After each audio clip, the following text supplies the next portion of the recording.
start, and then we'll go with our guest.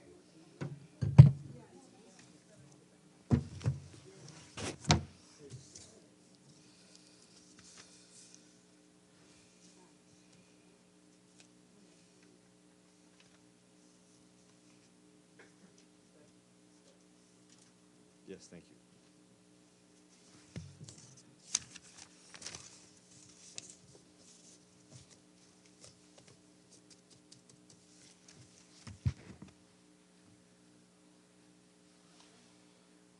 All right, good afternoon. Let me start with a few programming notes. In a short while, we will be joined by our guest, Matthias Schmale, who, as you know, is the resident and humanitarian coordinator for the United Nations in Ukraine. He will be joining you live from Kyiv. Then tomorrow, we expect the Secretary General of the United Nations, Antonio Guterres, to do a stakeout on Syria. That'll be at 9:10. At the Security Council, and he will take questions in case that was a question you were going to ask me. And just to note, the Security Council meeting tomorrow is on artificial intelligence. That gets underway at 9:30 tomorrow.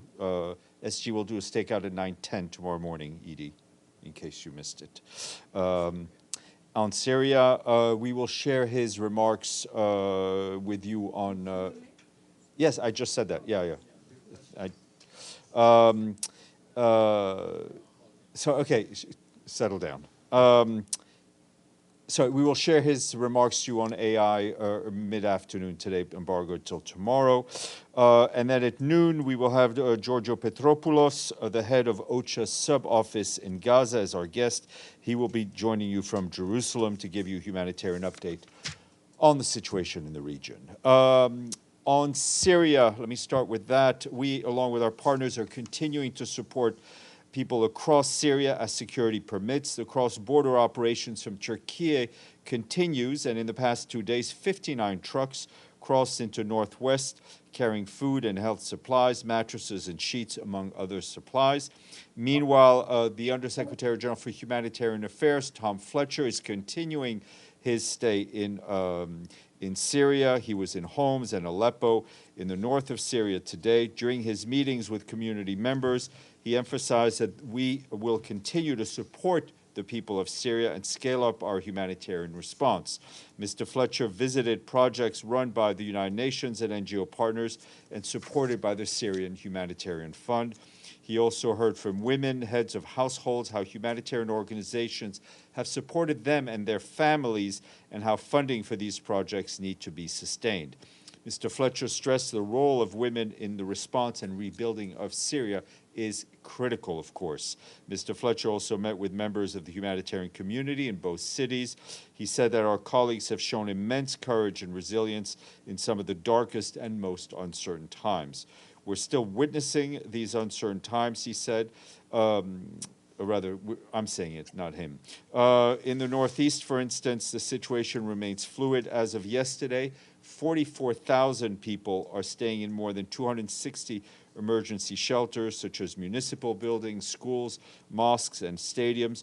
Partners are distributing hot meals, bread, and ready-to-eat rations despite the limited funding available.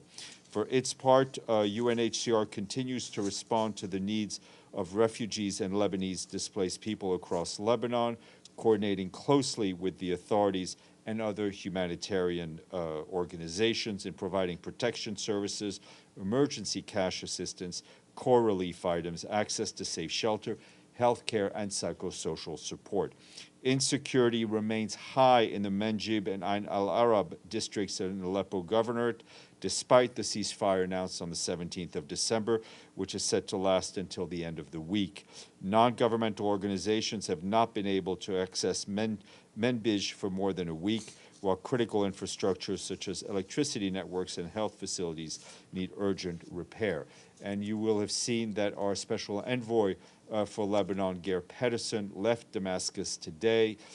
He spoke to reporters on his way out, and we shared that transcript with you. His basic message was that Syria was in need of greater humanitarian assistance and for the organization of free and fair elections. But I will urge you to read the his text. And in Lebanon, our humanitarian colleagues tell us that the Lebanon Humanitarian Fund has allocated $31 million to support the response. The allocation prioritizes the areas most impacted by hostilities, including South Bekaa, Baalbek, Hermel governorates, and Beirut's own southern suburbs. Meanwhile, we of course are continuing to support displaced people in host communities as well as those who are returning home. Over the past 2 days, we and our partners have delivered medical supplies to hospitals in Baalbek, Hermel, Nabatea governorates to support local healthcare facilities and address urgent medical needs. For its part, the UN Children's Fund is supporting preparing schools for the return of children to class. As of Monday, more than 800 public schools in Lebanon have been reopened to welcome students. Many of these schools, as you know, were used as shelters. We, as always, say children bear the brunt of these conflicts, and children on both sides, Israel and Lebanon, deserve a better future and the right to go back to school and to their normal lives. Meanwhile, reverse cross-border movements from Syria into Lebanon continues. According to authorities, around 85,000 people, both Lebanese and Syrians, have crossed the border since the 16th of December. Turning to the situation in Gaza, our colleagues from the Office of the Coordination of Humanitarian Affairs tell us that yet again the Israeli authorities denied a request from the United Nations to reach the besieged parts of the north today. That's Beit Hanun, Beit Laia, and east of Jabalia. Yesterday, we underscored how the vast majority of our efforts to reach North Gaza governorates since the Israeli siege began 10 weeks ago have been blocked. Most requests are denied outright. And across the Strip, humanitarians continue to face severe access to constraints as they try to reach huge number of people in need of food, water, shelter, and other essentials for them to survive. Throughout Gaza, we planned 339 aid movements that required coordination with the Israeli authorities between the 1st and 16th of December. They facilitated fewer than a third of those movements. Out of 96 humanitarian movements planned for the north of Wadi Gaza during the first half of December, just 16 were facilitated by the Israeli authorities. Meanwhile, our OCHA colleagues tell us they're monitoring the impact of new Israeli evacuation order for the part of Al-Burej in Deir al-Bala in central Gaza. The orders issued today encompass an area of about 1.2 square kilometers, impacting more than 23,000 people. That's what our initial estimates show. This latest directive is the 6th evacuation order issued this month, which in total covers more than 5% of Gaza. And tomorrow, the head of OCHA's sub-office in Gaza, as I mentioned, Giorgio Petropoulos, will be our guest. And back here, Khaled Kari, Assistant Secretary General for Political and Peace-Building Affairs, briefed the Security Council for one of its periodic briefings on the situation in the Middle East. He said that among other deadly strikes in Gaza from 14th to 15th of December, at least 69 Palestinians, including women and children, were reportedly killed in 4 Israeli airstrikes on schools sheltering people who were seeking safety. He noted the Secretary General's recent report on the situation in Gaza, which said that a ceasefire is long overdue and that the coordinated collective punishment of the Palestinian people is unjustifiable. The Secretary General also asserted that any attempt to establish settlements in Gaza must be firmly rejected. There must be no attempt to reduce or annex the territory of Gaza in whole or in part. And this afternoon, Rosemary DiCarlo, the Undersecretary General for Political and Peace-Building Affairs, will brief the Security Council on the DPRK. And I was asked, I think by Abdelhamid yesterday, on the planned two-state solution meeting that will take place in June. I can tell you that as decided by a resolution on September 18th, the General Assembly will convene a, quote, high-level international conference on the peaceful settlement of the question in Palestine and the implementation of the two-state solution, end quotes. That's scheduled, as you know, in June of next year. It will be co-chaired by Saudi Arabia and France and will be preceded by one or more preparatory meetings as needed. The Secretary General is expected to participate in the opening segment of the conference. We, of course, stand ready to support the conference as necessary to ensure its success. The entire region needs urgent and irreversible action to enable the parties to re-engage on the long-delayed political path towards ending the occupation and resolving the conflict. This must occur in line with international law, relevant UN resolutions, and bilateral agreements in pursuit of a vision of two states, Israel and Palestine, two states, Israel, an independent, democratic, contiguous, viable, and sovereign Palestinian state living side by side in peace and security. Update for you on Yemen. Hans Grunberg, our special envoy for Yemen, has been meeting in Amman over the last few days with representatives from the government of Yemen in the Military Coordination Committee. The meeting that took place last week allowed for an exchange of views on key issues, including different types of ceasefire and ceasefire negotiations. Mr. Grunberg stressed that this engagement lays the groundwork for establishing the necessary conditions for a ceasefire and achieving lasting peace in Yemen. And on Sudan, our resident and humanitarian coordinator for Sudan, Clementine Nkweta Salami, condemned the shelling and airstrikes on civilian areas in parts of Darfur and Khartoum that we have seen over the last week. Hostilities are widespread and have been reported in urban areas of El Fasher, Al Kuma, and Kabkaya and Kuntum in North Darfur, as well as Nyala in South Darfur and Greater Khartoum itself. Significant civilian casualties have been reported, along with accounts of destruction of homes, markets, and medical facilities. In a statement, Ms. Nkweta Salami warned that armed individuals operating in and around populated areas and camps that shelter men, women, and children who lost their homes because of the conflict are a direct threat to residents. This is blocking the delivery of much-needed humanitarian goods. We can't stress enough that civilians and civilian infrastructure, including hospitals, must be spared by the parties. And just a reminder, Mr. Fletcher is scheduled to brief the Security Council on Sudan tomorrow afternoon in their meeting. Turning to South Sudan, we and our humanitarian partners in the country, together with the government, have launched the Humanitarian Needs and Response Plan 2025. It seeks $1.7 billion to assist about 5.4 million human beings.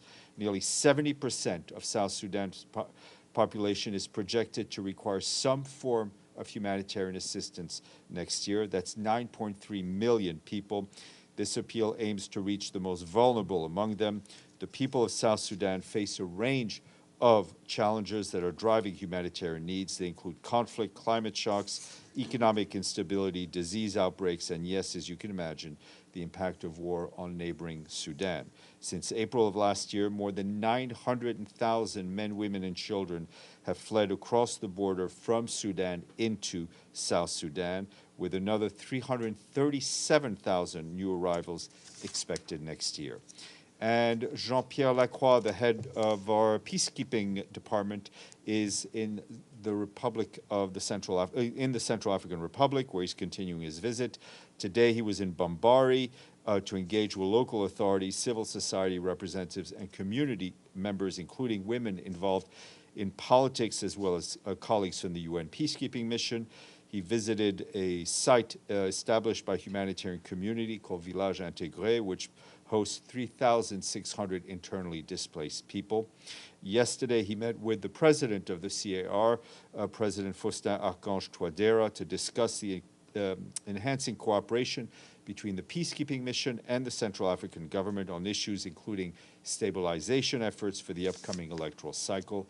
He also held discussions with the Prime Minister, Félix Molua, and other government officials, during which they evaluated how the peacekeeping mission there can further support the government's efforts towards peace and stability. Turning to Mozambique, where our humanitarian colleagues, together with our partners, continue to assess the impact of Tropical Cyclone Chito. Humanitarian colleagues tell us as of today, at least 184,000 people in the country have been impacted, 45 deaths reported, and nearly 500 people injured, mostly in the area of Cabo Delgado province. These are the latest figures from the authorities there. More than 35,000 homes have been destroyed or severely damaged. Almost 50 health centers and nearly 150 schools were also damaged and are no longer functioning. We're mobilizing support for the most affected families in Mikufi district in Cabo Delgado. We, along with our partners, have reached 2,000 families with food, shelter, and other essential supplies. Mobile medical teams are being deployed across most impacted districts to deliver essential health services. Efforts are also underway to combat waterborne diseases by distributing chlorine and water purification material, as well as providing information on cholera prevention. Mobile teams have also been deployed to support unaccompanied or children who've been separated from their families. And turning to another humanitarian crisis, this one around across the globe in Vanuatu, where our humanitarian colleagues tell us the situation remains concerning. One day after the earthquake struck the country, there has been a state of emergency declared for 7 days. To complement national response, the government has requested international assistance. We and our partners are mobilizing resources to respond. OCHA is deploying response teams, including a UN disaster assessment and coordination team. According to local authorities, damage is extensive, including hospitals, residential buildings and public spaces, roads, reservoirs, and gas pipelines. Many communities are cut off. Immediate needs include medical supplies and repair to medical structures, mobile medical teams, search and rescue teams, and heavy machinery for clearing, as well as safe drinking water. I was asked yesterday about Western Sahara and about the reported deaths of 2 Moroccan soldiers in Western Sahara. Our understanding is that the reported mine accident occurred in Tuizgi, which is north of the Minurso area of responsibility, during mine clearance operations conducted by the Royal Moroccan Army. The UN peacekeeping mission in Western Sahara, Minurso, does not have additional information from the Moroccan Army regarding this. The monthly demining reports from the Royal Moroccan Army to the UN peacekeeping mission indicate that in the past months, the Moroccan Army has been conducting clearance operations north of our area of responsibility, including in Tuizgi. Today is International Migrants Day. In his message, the Secretary General says this is a day to remind ourselves of the challenges migrants can face, from prejudice to discrimination to outright violence and abuse, and the unimaginable cruelty of human trafficking. As a global community, he says, we must summon our common humanity and work to reverse these harmful trends, and to flag today that our colleagues in the Department of Economic and Social Affairs tell us that international migration and its linkages to the social, economic, and environmental dimension of sustainable development. It's available online. And today, in a joint call to action, UN Refugee Agency, the International Organization for Migration, and the High Commissioner for Human Rights and the Special Rapporteur on Trafficking in Persons, alongside humanitarian operations, called on states to protect refugees and migrants in distress at sea. The call is prompted by the rising casualties that we often talk about here. Each year, thousands of refugees and migrants risk deadly journeys in desperate attempts to escape violence, persecution, or poverty. Double quiz for you today. Latest member state to pay its dues boasts the longest coastline on continental Africa, stretching for way more than 3,000 kilometers. Okay, Africa. Let's start there. Somalia, what size? Somalia. Somalia, which brings us to 150. Only how many more to go then if we already have 150? Yes, all right, but that's not the other part of the quiz. If we say shukran to our friends in Mogadishu, what language day is it today? Exactly, it's International Arabic Language Day. 2 for 1. What? Well, today is international. Do you think I make up these notes? I read yeah, no, it's not. Edie, you were way offline. You went to the Americas. We'll start with Deji. You'll go second. Oh, really? Okay, so... Oh, sorry, Pam. Well, sorry. Go ahead, Deji. Okay, so first a correction. You said our special envoy for Lebanon, Geir Pedersen, actually... Oh, for he's, Syria. Syria. Thank you. Yes, Thank okay. you. My question here is, just a couple of hours ago, China and India reached a 6-point consensus on the border issues, and they both agree to continue to take measures to maintain peace and tranquility in the border areas and promote healthy and stable development of bilateral relations. Does Secretary General have any reaction on the latest development? I think we welcome the positive result of this effort of a very important bilateral diplomacy. And do you think this would set, let's say, an example how to settle international dispute? Well, I mean, let's face it. We see a lot of international disputes.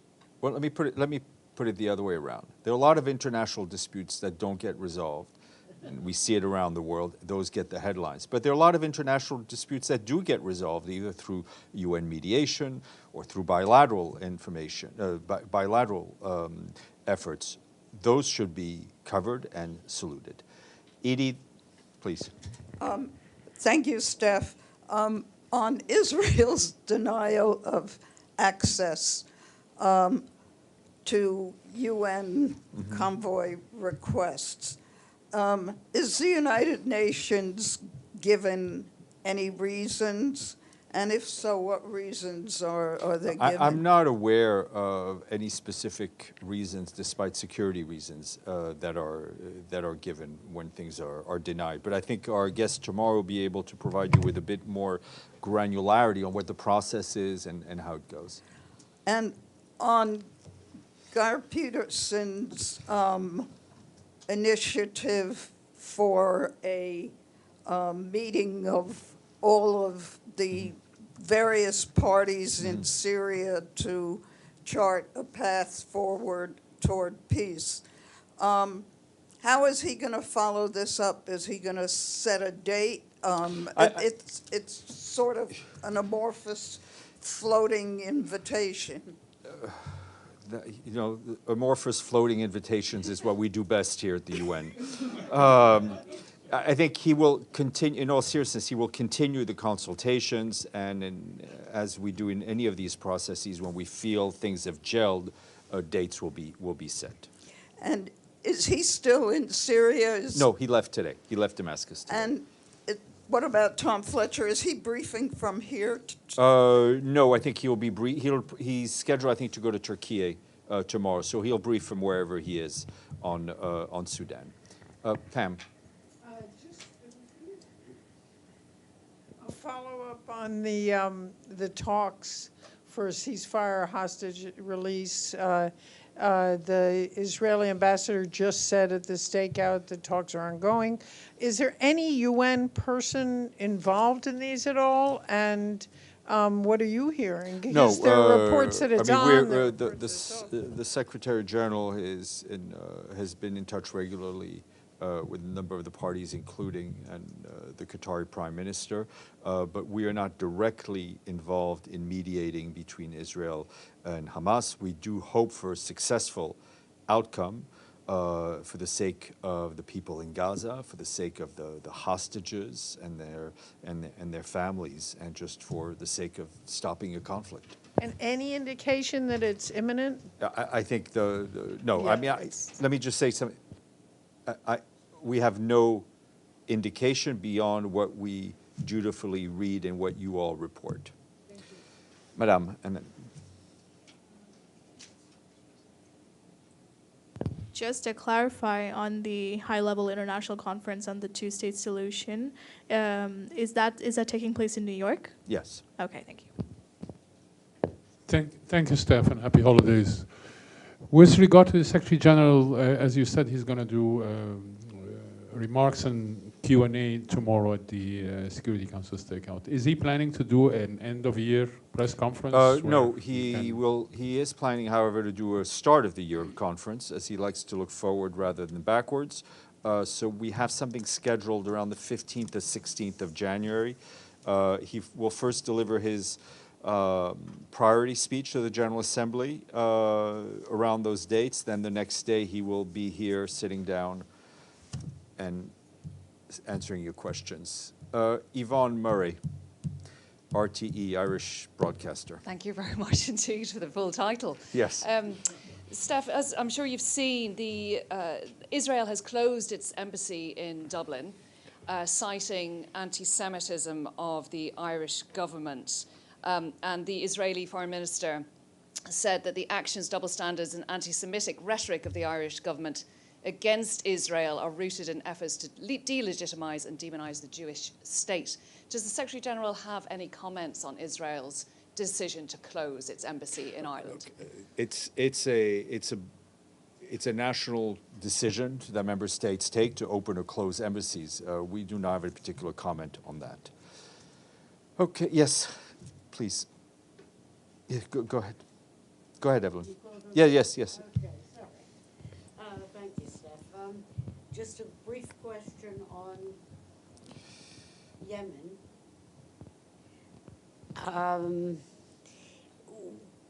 That meeting with the Yemenis, which Yemenis? The ones who have Houthis, or It's the government of Yemen. You mean the Saudi recognized government? It's the government of Yemen Which has that is a nothing member to of do the. with the problems they're having. Okay, thank Okay. you. And the SG press conferences, will he take more than 2 questions? Okay, so let's be clear here. He will do a stakeout tomorrow. That usually around more than 1, less than 10. He will do a press conference here on the 16th of January, and as he usually does, he will sit with you close to an hour and answer a lot of questions. On that note, I'd like to invite you to hear from our guest, Matthias Schmale. Matthias, can you hear us? I can, Steph. Great. Good So, evening. Matthias, thank you for your patience. Thank you for coming here. We will open it up for you to make some opening remarks and then take your questions. Thank you very much. Good evening again, and thank you for this opportunity. A few hours ago, I came back from a visit to the east of Ukraine. I saw there again, about 10 kilometers from the front line in Donetsk region, the devastating impact the war on Ukraine has had on civilians. In October and November, over 2,180 civilian deaths and injuries were verified. Now, with intense fighting along the front line, lives continue to be totally disrupted, and there is a steady flow of evacuees from the front line. Close to 40,000 people have been displaced from the frontline areas between October and November. Yesterday in Dnipro, I met 2 people in their 70s and listened to their harrowing stories of losing everything. Understandably, they expressed a pessimistic outlook for a better future. Apart from old people like them, a huge concern is people with disability. This morning, I visited a transit center in Dnipro dedicated to them and observed how incredibly challenging it is for people with disability to cope with the traumas and disruptions caused by the ongoing war. Now, having painted this background of misery, I yet again, over these last few days in the East, have been inspired by the incredible strength and dedication with which frontline humanitarian workers and their organizations, volunteers, government officials, civil servants stay to deliver. Close to the front line in Donetsk, I met doctors and health staff in a small clinic supported by our World Health Organization colleagues, providing essential basic healthcare services under incredibly harsh conditions. As you know, we've just entered the 3rd winter since Russia's full-scale invasion in 22, and with temperatures already below freezing in some areas of the country, we are very worried about the impact of continued large-scale attacks on energy infrastructure by the armed forces of the Russian Federation. Governors and mayors across the country are particularly worried in my conversations with them about vulnerable people in high-rise buildings in cities being cut off from heating and clean water, as well as being affected by disrupted sewage systems. The last wave of attacks were on 28 November and 13 December, attacks on the energy infrastructure, that is, and they resulted in extensive blackouts that affected millions of people. Now, while there has been some amazing recovery of energy production capacity, 2 weeks ago, I saw an example of this near Odessa in the south, supported by our UNDP colleagues. The attacks have already severely worsened the dire situation for the most vulnerable populations. As an example, systematic attacks on energy infrastructure endanger and harm patients and health workers due to power outages. They deny patients access to life-saving medical care. If power cuts become more widespread, continue, it may be the tipping point for people to leave their areas of origin within Ukraine, at least possibly across borders. I also want to stress that the prolonged war has not only resulted in physical and bodily harm, it's inflicted widespread trauma and psychological distress among civilians, for example, including essential workers such as teachers. Allow me also to mention my concern as humanitarian coordinator for the plight of civilians in the temporarily occupied territories. We should not forget them.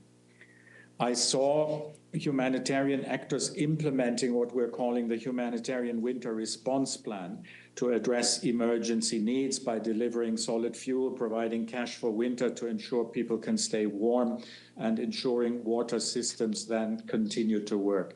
We need some $500 million for full implementation by March 2025. And coming to a closure in January, we will launch the Humanitarian Needs and Response Plan, outlining our goals for the number of people we aim to assist and how we intend to reach and assist them next year. In the Ukraine, the most vulnerable populations are bearing the brunt of the war, and we think that 12.7 million people are expected to require assistance next year due to the continued war. We are preparing an appeal for $2.2 billion for the humanitarian work, while we also will keep early recovery, such as education and emergencies, going. In conclusion, we must not normalize the war in Ukraine. The guns must fall silent, and there must be peace with accountability and justice served in full respect of the UN Charter and the territorial integrity of Ukraine. Back to you.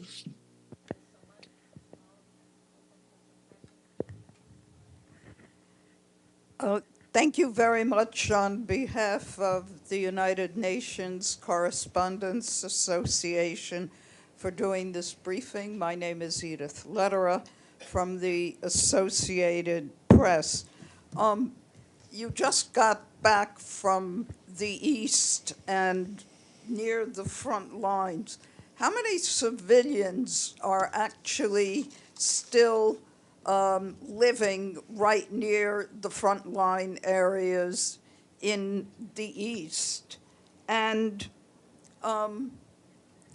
what kind of preparations are you making for when this conflict ends? We've all heard that President-elect Trump has said he's planning to end the war in Ukraine in one day.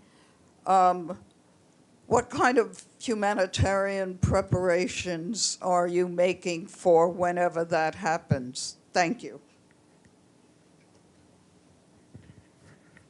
Should I answer that directly? Yes, please, go ahead. So I don't know exact numbers about civilians still close to the front line in Donetsk, where I was. There's a couple of 10,000, so it's relatively small numbers, but still sizable. And as I mentioned earlier, it includes particularly old people and people with limited mobility. In terms of, I can get you more exact numbers if you wish across the whole front line. In terms of preparing in humanitarian terms, if the guns fall silent, I want to stress, first of all, again, that it's very much our position as UN that this has to be within respect for the territorial integrity of Ukraine. So it has to be a just peace, not just the guns falling silent. if that were to happen, and of course we hope for a just end of this, then there will be a number of huge challenges. I don't know if we can call them humanitarian in nature only, but an example that I hear a lot about is veterans that need to be properly supported and integrated into society. Another issue will be that the considerable number of people fighting on the front line will return home, and again will need to be supported in many ways, including mental health support and in terms of being reintegrated into the society, finding jobs and so on. And then maybe a final point is, as you will know, there's a considerable number of IDPs, 3.8 million, we think at least, and their future will have to be carefully supported. There will be quite a number of them that will not be immediately able to return home because Ukraine is one of the heavily mined countries, maybe the most heavily mined country in the world. So it won't be as easy as saying guns are silent, return home. There will have to be considerable work which has started in terms of demining as a precursor for people returning to normality. So I hope I'm giving you a flavor of what we are thinking of course, led by government and with many other partners. Yes, thank you. Before I give up the floor, could you explain the humanitarian appeals that you mentioned? You talked about $500 million needed until March. What appeal is that from? Because that goes into 2025, and then you mentioned a separate appeal for 2025. So I think some of us, including me, are slightly confused. Yes, thank you. Good question. I was initially too when I came here. So we do our annual appeals per calendar year. But because the winter stretches across, obviously, 2 years, we extract from this year's appeal what we need to do specifically in winter and project that into the end of winter, into early March or end March next year. So what we call winterization appeal is an extract from this year's appeal and an anticipation of next year's appeal, if that makes sense. Now, for the winterization support, so covering already the last 2 months and the next 5 or so or 4, we need another $500 million to complete the work and reach 1.8 million people. And then the remaining work, and especially January to March, will be part of next year's appeal, where we are asking for 2.1 or 2.2 billion for roughly 12.7 million people. So I hope that makes some sense. There's a winterization appeal that is an extract from this year's appeal and an anticipated part of next year's. Thank you. Maggie, please. Hi, thank you, Mr. Smale. It's Margaret Bashir from Voice of America. Just quickly to follow that up. So the 500 million is part of the 2.2 billion, or it's in addition to it? I understand you're separating it, but is it part of the 2.2? Yeah, it is. It is. Okay, so great. So part of it, yes. Okay, I just wanted to be extra sure. And then yesterday, I'm sure you're aware, there was an assassination of a Russian general inside Russia. There's a lot of concern about what the retaliation may be in Ukraine for that. You've been talking a lot about energy infrastructure. Some experts on television have been saying that could be a potential target. Do you have any additional concerns about potential attacks in the coming days in retaliation for this attack? Thank you. Assassination. Yes, I do have concerns because sadly the pattern has been that when something happens, the armed forces of the Russian Federation retaliate. And so I think, this could be used, what happened yesterday, as a reason for further strikes. I think I said earlier, we are anyhow concerned that if the attacks continue, and I mentioned 2 waves of attacks very recently, including this month, if those intensify and the rationale is retaliation for what happened yesterday, the impact on civilians will be devastating. And that's why I called at the end of my reflections for an end to this madness. Thank you. Evelyn, please. Yes, thank you. Evelyn Leopold. Is there a continuation of children being taken or abducted to Russia?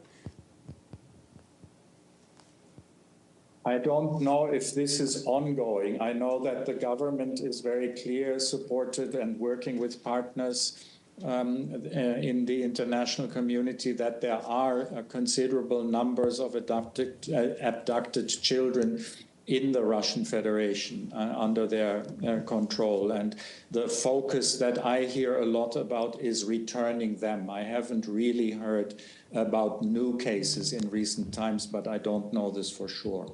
Okay, Danke. Thank you, please. As a follow-up to that, it's Pamela Falk from U.S. News. Thank you, and World Report. Thank you for the briefing. On the children that have been abducted, there have been a few hundred returned out of what's estimated to be about 20,000. Have you been in contact? Is there any attempt to find housing, or are they sort of scattered about with families?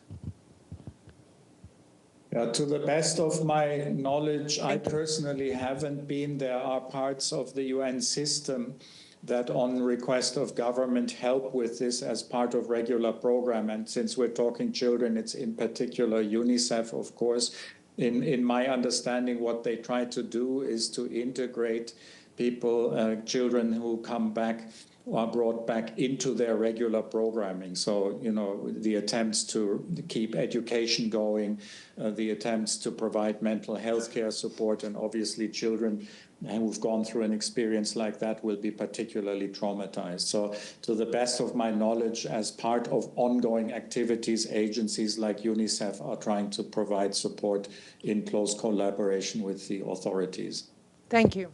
Thank you so much. Do we have any further questions? I think that's it. So, Mr. Shamal, thank you so much for your time here today. And this space is always open for you, as you know. Thank you so much for it, and have a great day. Have a great day, everyone. Thank you so much. Thank you. Goodbye to New York.